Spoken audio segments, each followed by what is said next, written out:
PNC tries to reunite up new. Barriers to brand new access road damaged. Family of abuse victim assaults abusive husband. And PNC continues to implode before our very eyes.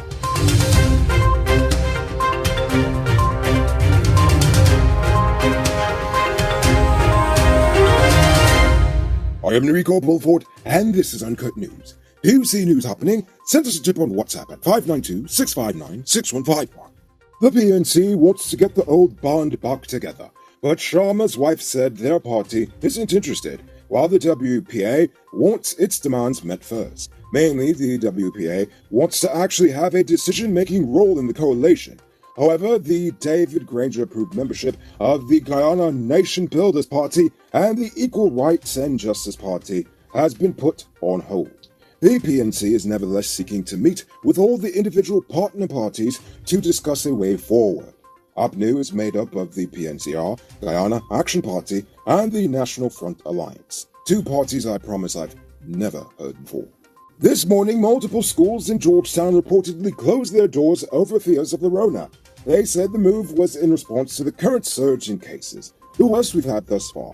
In fact, the GTU is calling for all teachers to stay home today after their request to suspend face-to-face classes for 2 weeks was denied by the Education Ministry. The Labour Ministry has also warned that teachers could face deductions from their salaries if they stay away from work. We'll let you know more as this story develops. Georgetown Mayor Ubraj Narain says he wants to cut a deal with the GRA. The city owes the taxman millions of dollars, but Narain believes he's got a trump card.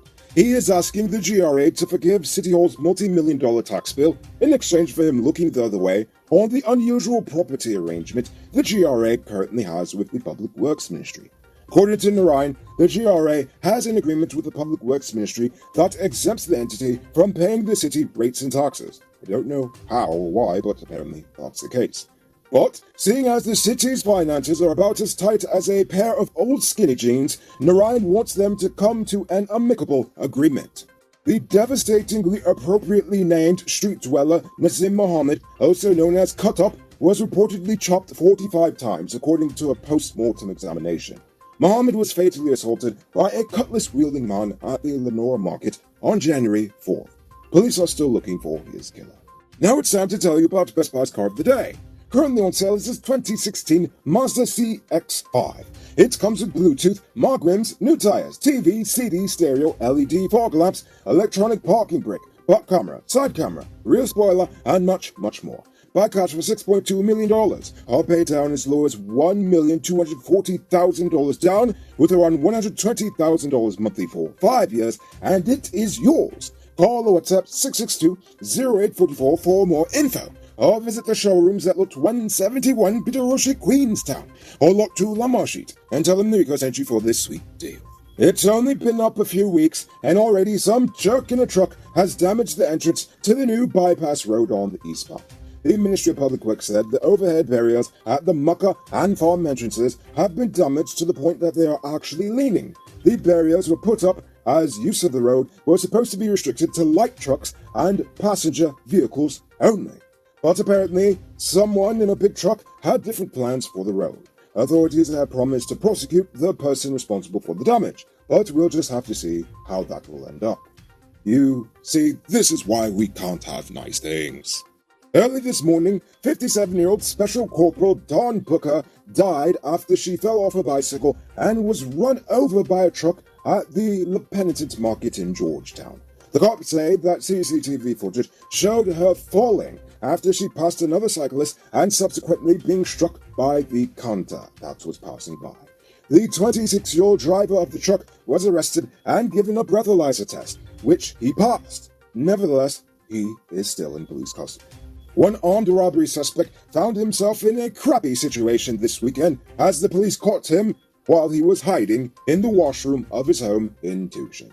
Police said Saturday that they arrested the 26-year-old man who was accused of robbing the Puppy Superpet shop in Tucson last November. The cops also found a couple bullets and 2 small cannabis plants on the property.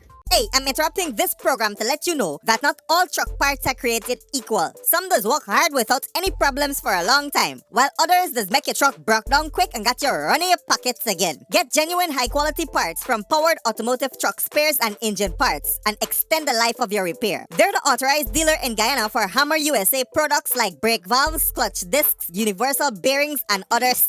Visit them at 1161 EE Eccles or call them on 697-0171. Powered Automotive, the #1 truck and engine parts store in Guyana. If you didn't know, well, now you know.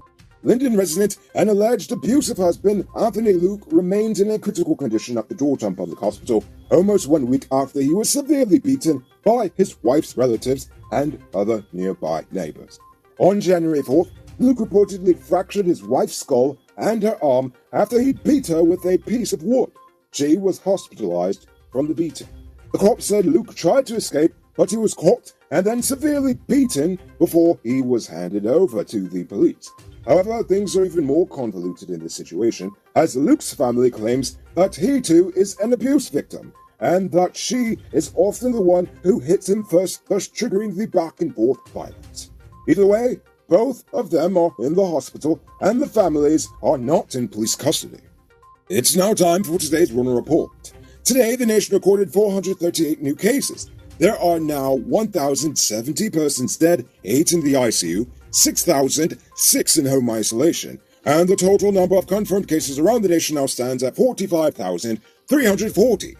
So please, people, wash your hands frequently. Avoid touching your nose and mouth and mask up before you leave the house. When you do leave home, try to avoid enclosed spaces and large crowds. And remember to give 6 feet of space between you and others.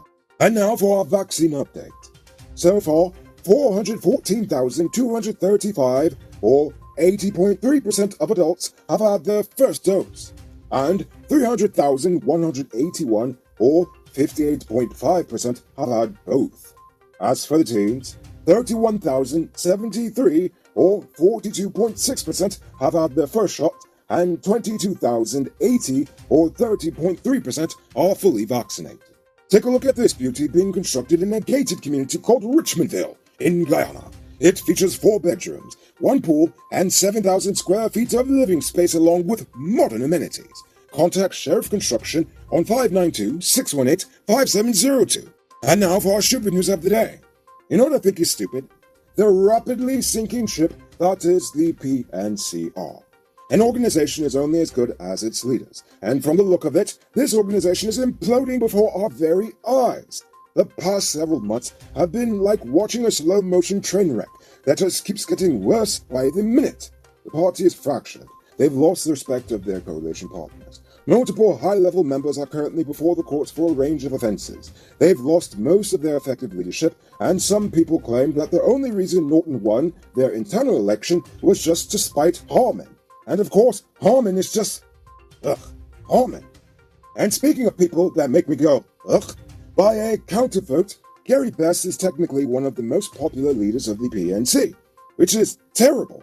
I mean, honestly.